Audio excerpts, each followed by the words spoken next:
How's it going, everyone? This is your Astrology Horoscope for Thursday, June 6, 2024. I'm astrologer Alex Skyles, and welcome to the Moon Base. Hope you guys are doing amazing. Happy new moon in Gemini. What a great new moon this is with Venus. So we just had this Venus-Sun cazimi, or conjunction, just a day or two ago. And this new moon here at 16 degrees, we have the moon, the sun, and Venus at 16 degrees. There's so many new developments in our relationship life, our creative life, our creative self, how we express that creativity, how we express our romance.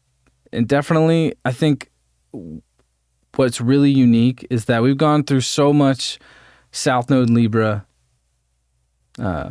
intensity of us really looking at our relationships, looking at the relationships that have kind of programmed us, and with Chiron in the North Node this year, and the solar eclipse we had with Chiron and Mars, just conjunct Chiron just last week, a week and a half ago. You know, there's been this transformation of our own selves and our own identity, and I think it's been a little difficult in the relationship area. Venus had a good time in Taurus. Okay? Venus was not having a good time before it got to Taurus. And now Venus is here with this beautiful new moon here in Gemini. So there are options. We've gone through so much of this inner work, a lot of healing with Chiron this whole year. Okay? We've been looking at Chiron in the North Node. Now Chiron's 22 degrees. The nodes are at 13 degrees. Okay, Black Moon Lilith is still with the South Node here. Okay, so with these new developments in our life, this is a new sense of emotional security, and being able to not feel so stuck.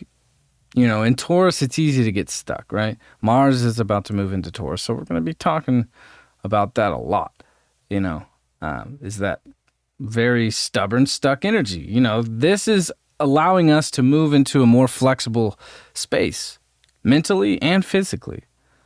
And this is a sense of renewal with this new moon.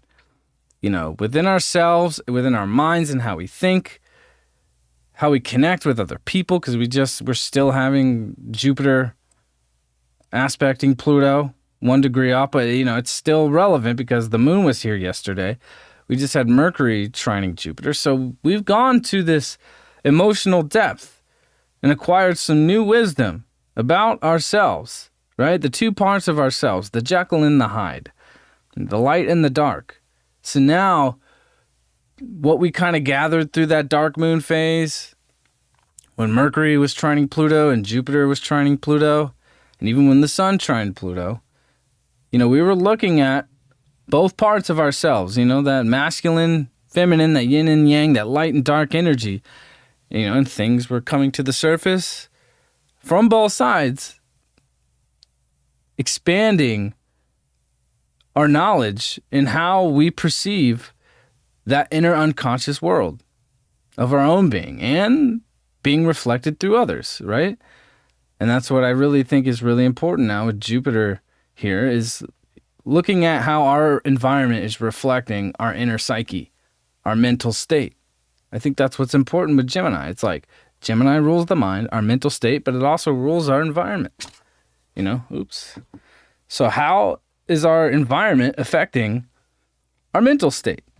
So this new moon in Gemini is giving us this really refreshing opportunity to look at our environment, to look at our relationships, to look at the options. Because I think in Gemini, there are options, but also with the sun and Venus together, there's commitment. There is this possibility of real commitment as long as we can understand each other from a non-manipulative place or some sort of gain, right? It's really being like neutral and understanding of the light and dark within all of us. Because I think that's what's really important. And I said this the other day, and somebody reminded me of this, of like, whenever we can express our light, but also not be afraid to discover and reveal the more darker parts of ourselves, like, and be able to share that with people so we can understand the whole picture, not just what you want to project and what you want to keep on the surface. You know, that's really important to develop those bonds, you know, that trustworthy bond. And that's what Pluto being aspected by, you know, Jupiter and Mercury and the moon yesterday and a positive trine, like that's what has been opening for us. Is being able to look at those, you know, those two hemispheres. Because it is like the left and the right brain, you know, when we're talking about Gemini. You know, it's everything dual, the two hands, you know, right? And your two ears. So you have two lungs, all Gemini. So what's important too is, yes, this is a very refreshing new moon, especially when it comes to love. There are new financial opportunities that have been developing since we've gone through the Jupiter-Uranus, Venus-Jupiter, Venus-Uranus, the whole Taurus season. Now, even more so, now that Venus has finally met with the sun and it's with this new moon, those doors and those new opportunities are really going to start to be there. And they're right in front of you, okay? It's not so far away. It's right. It's closer to you than you really realize. And sometimes with Jupiter and Gemini, it's hard to see that, you know, because Jupiter wants to look as far out as possible and expand out. But Gemini is like, you know, we need to focus our attention right here, you know. So what's important too, as amazing as this moon and sun and Venus together here, hitting a big refresh button, this square to Saturn, is giving us this reality check too, especially in these new partnerships and these new relationships that are coming through. It's like, where am I being in my integrity? You know, am I setting the right boundaries in these new relationships, whether it is romantic or business or creative partnerships, right? Emotional boundaries are going to be a big theme going through this new moon cycle with this moon squaring Saturn. You know, because Pisces doesn't have boundaries, right? Pisces has to learn how to have boundaries. So with Saturn in Pisces, this is a big lesson for us to really know our physical boundaries. Because with Pisces, there's nothing physical. We are just one, where everything, I become you, you become me, we melt into each other, and yeah, we become our environment with Pisces. So, you know, with Gemini, there is like a much more logical approach to our reality.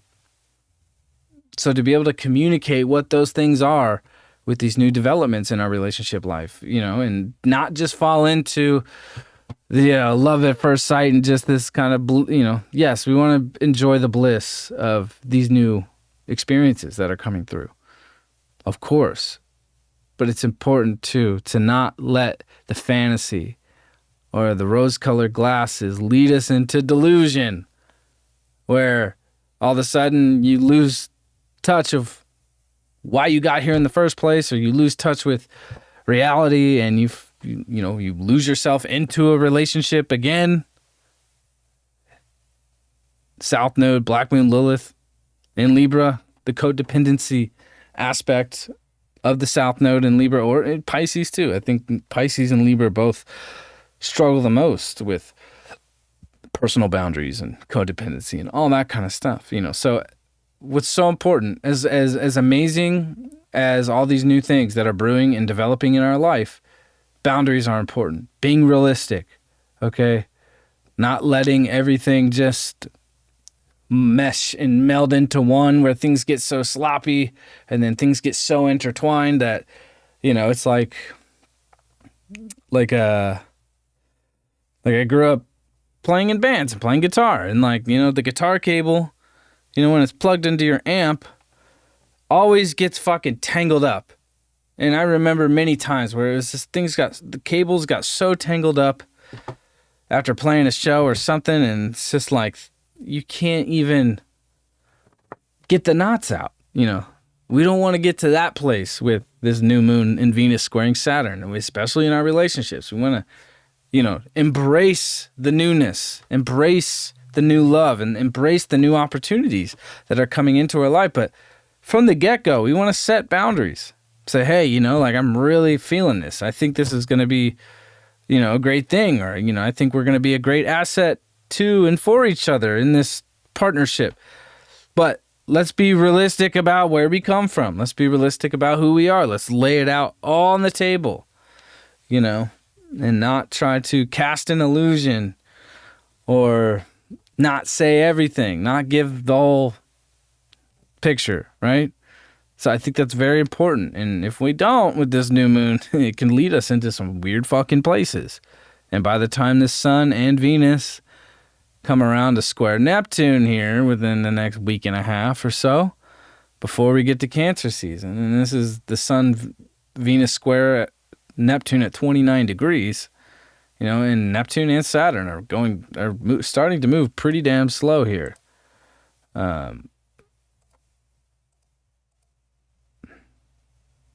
Where are we at?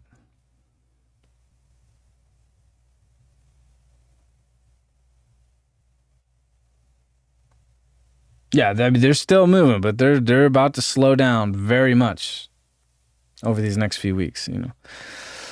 So it's important to really set boundaries, you know, set our new moon goals always, and really embrace the newness coming in.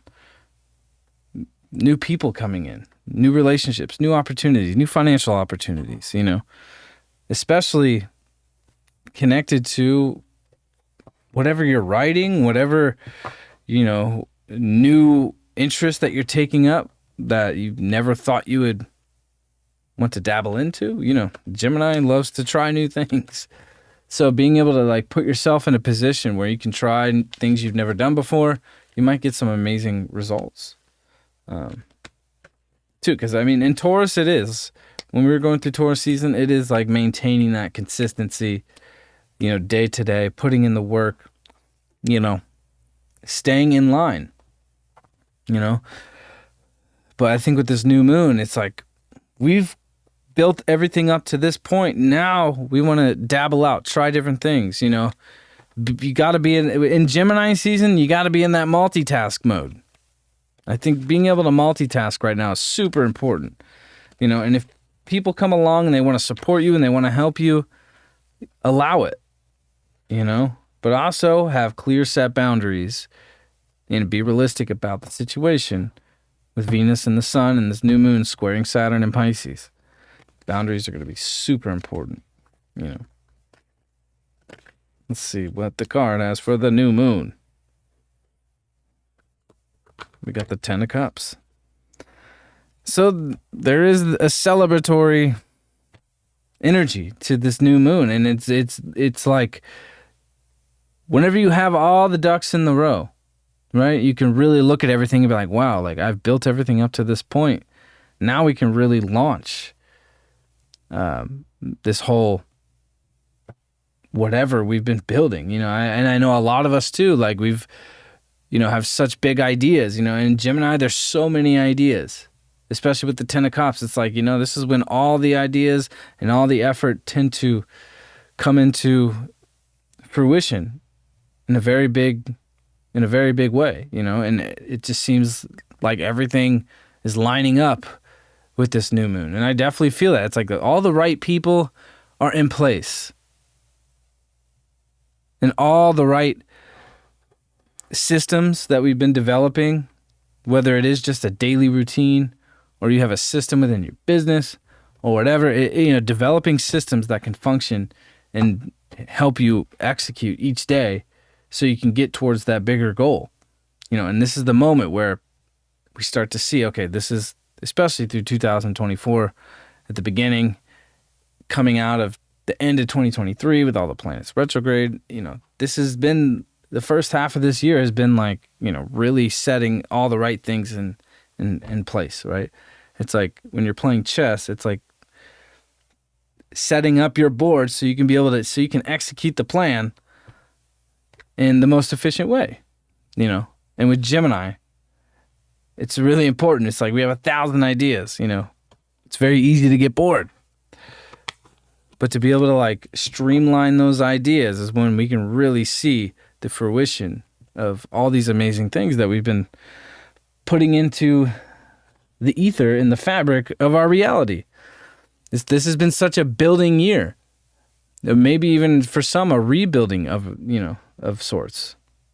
2023 was definitely like this tower moment, and the end of 2023 and going into January when Jupiter went direct and when Mars came into Capricorn, it was like, okay, now we're laying the bricks. And in Taurus season, we started to see, the things, our seeds start to really sprout. And now we can actually move forward with all these new amazing things that have sprouted and are coming to fruition with this new moon. Boundaries are important. Being realistic is important with all these new amazing, beautiful things coming into our lives. So I hope you guys have a wonderful new moon. Set your intentions, especially with this Gemini new moon, write them down with your hands, and be able to channel it through your mind onto paper. Being able to write in Gemini season or journaling in Gemini season, I think is very important to get your thoughts onto paper. And it can teach you many things about yourself. And I think, too, a good approach with writing in Gemini season is not really thinking about what you're writing. Just a stream of consciousness can really give you a whole nother window of your inner psyche that we don't normally access, just almost like free writing with your eyes closed. There could be some really interesting things that can come out of your brain with a blindfold on.